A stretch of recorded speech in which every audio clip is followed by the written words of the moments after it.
बिस्मिल्लाहिर्रहमानिर्रहीम। अस्सलामुअलैकुम। कहीं अनकहीं के साथ वजी अहमद सिद्दीकी आपकी खिदमत में हाजिर है।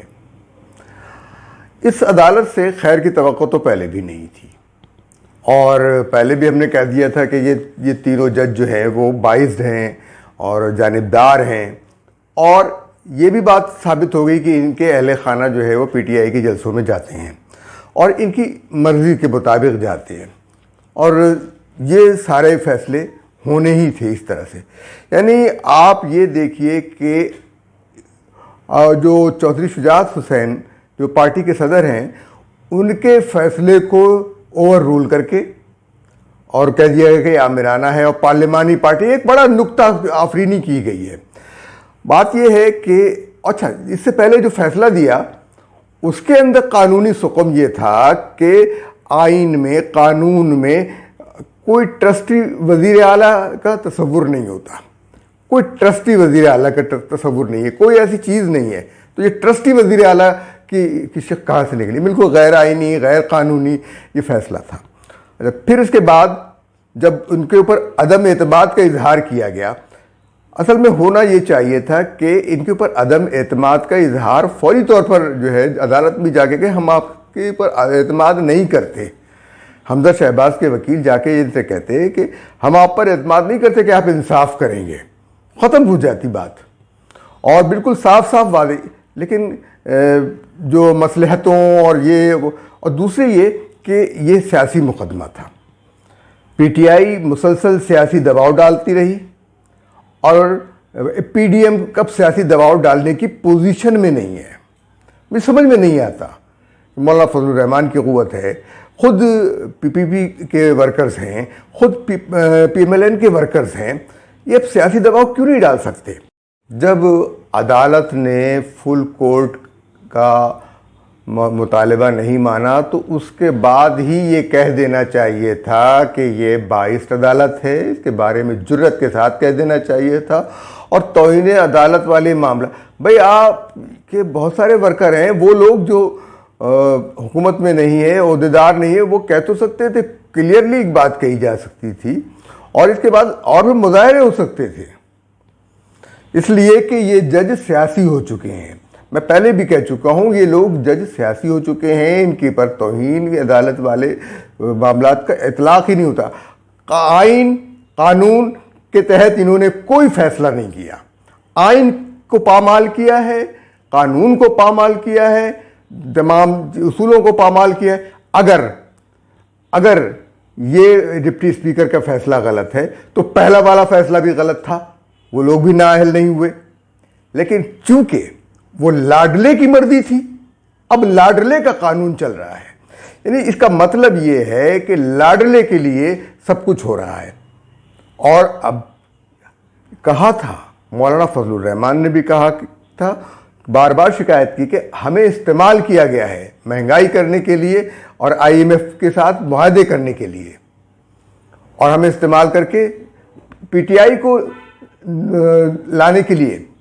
अब ये जो फैज़ हमीद और उनके दूसरे साथी जो पीटीआई को लाने की मेहनत कर रहे हैं, तो देखिएगा अगर खुदा ना खास्ता पीटीआई दोबारा बरसरे इक़्तिदार आ गई तो उसके इंतकाम का सबसे पहला निशाना फैज़ हमीद और आसिफ गफूर होंगे और ये चीफ जस्टिस बंदियाल होंगे। ये सारे लोग इसके निशाने पर होंगे। सबसे पहले इनको ठिकाने लगाएगी वो, क्योंकि ये नाशुक्री है।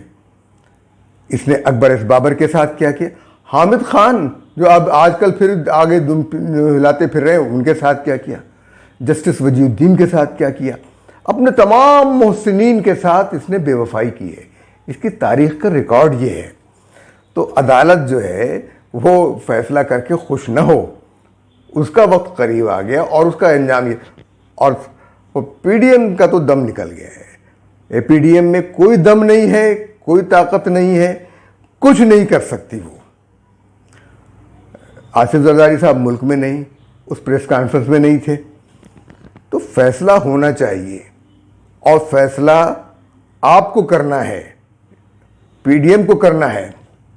पहले तो सच्ची बात यह है कि मियाँ शहबाज शरीफ को अपने बेटे को वजारत आला का ओहदा नहीं देना चाहिए था। किसी भी नून लीगी वर्कर को, नून लीगी MNA को दे देते या PTI के किसी और आदमी को दे देते, अलीम खान को दे देते। लेकिन बहरहाल आप के साथ जिद हुए हैं आप, यानी शहबाज शरीफ का बेटा हार गया, उसको शिकस्त हुई।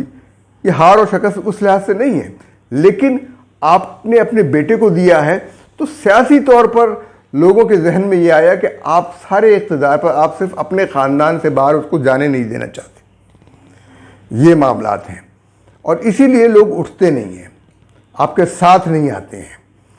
तो इन सब चीज़ों को सोचते हुए, समझते हुए ये काम करना चाहिए था। हमें तो तवक्को ये, इस अदालत से तो यही तवक्को थी, क्योंकि ये एक बिकी हुई अदालत थी। बहुत मादरत के साथ जो अदालत अपना कानून खुद गढ़े तो वो कवानीन और आइन की मनगर तशरीह करने के में से क्या जाता है। देखिए ना, जस्टिस मुनीर जो चीफ जस्टिस थे, उन्होंने कादियानियों के हक़ में जब फैसला दिया तो उसके झूठे नबी को सच्चा नबी बताया। यही था ना, उनको क्यों मुसलमान कह रहे थे, वो किस लिए मुसलमान कह रहे थे उस ज़माने में। और 4000 अफराद मारे गए थे, मार्शल लॉ लगाया गया कादियानियों को बचाने के लिए लाहौर में। ये बात है वाज़े तौर पर। तो इसलिए इस अदालत से तो यही तवक्को थी, क्योंकि पहले भी कहा गया कि पेश तो होगा अदालत में मुकदमा बेशक, जुर्म कातिल ही के सर हो ये ज़रूरी तो नहीं। यही हुआ, जुर्म कातिल ही के सर हो ये ज़रूरी तो नहीं। जो हम ये नहीं कहते वोटों का मामला, इस तरह ये हेर फेर का मामला, अब इमरान खान का दबाव नए इलेक्शन के लिए बढ़ेगा और यही अदालत, यही 3 जज नए इंतखाबात की तारीख का ऐलान कर देंगे। आप क्या कर लेंगे? ये वो तमाम काम करेंगे जो वज़ीर आज़म का अख्तियार है। इन जजों को फौरी तौर पर माजूल करने का मुतालबा शुरू करें, इन जजों को फौरी तौर पर अदालतों से हटाने का मुतालबा शुरू करें और फुल कोर्ट रेफरेंस बनवाएं और सदर पाकिस्तान आरिफ अलवी को हटाया जाए, उनके खिलाफ रेफरेंस लाया जाए, उनके खिलाफ फौरी तौर पर जो है तहरीक लाई जाए, मुआखजे की तहरीक, आरिफ अलवी के खिलाफ मुआखजे की तहरीक लाई जाए ताकि ये हटे, ताकि तमाम आप आईनी तरामीम कर सकें, वापस ला सकें स्टेट बैंक को पाकिस्तान के पास, जो IMF के हाथों बेच दिया गया है। आरिफ अलवी साहब जो हैं वो पाकिस्तान को बर्बाद करने पे ये जज और आरिफ अलवी मिलजुल कर काम करेंगे। जनाब शहबाज शरीफ साहब, आप किस दुनिया में हैं? बुज़दिली का मुजाहरा कर रहे हैं आप। इमरान खान की बीवी के बारे में कहते हैं कि भाग गई है, फरागोगी भाग गई। आपने किसी को नहीं पकड़ा, आप पर तो इल्जाम लोग, आप लोग तो नैब के चक्कर काटते रहे और ये बनी गाला में और हर अदालत से जमानत लेकर फिरता रहता है, पूरे मुल्क में फिर रहा है, दंदना रहा है, तोहफे की घड़ियां बेच दी, आते ही प्राइम मिनिस्टर हाउस की भैंसे, चीजें, सारा सामान बेचना शुरू कर दिया। भाई कोई तो मुआवजा हो, कोई तो मामला हो, और फिर इल्जाम लगाता है कि इसके खिलाफ साजिश। आप लोग उसका जवाब तक नहीं दे सके। बहुत कमजोर है, एपीडीएम कमजोर है। इसीलिए समझ में आता है कि आपके साथ लोग नहीं आ रहे, खड़े हों, पूरे कद के साथ खड़े हों, और जो लोग आपको मना कर तो उनको जवाब दें कि भाई हम अपना अगर बचाव नहीं करेंगे तो फिर इसका मतलब ये नहीं कि हम हों। ये कोई तरीका नहीं है। मैं आपको बता दूं, इस अदालत का इलाज आपके पास था, आप कर रहे थे।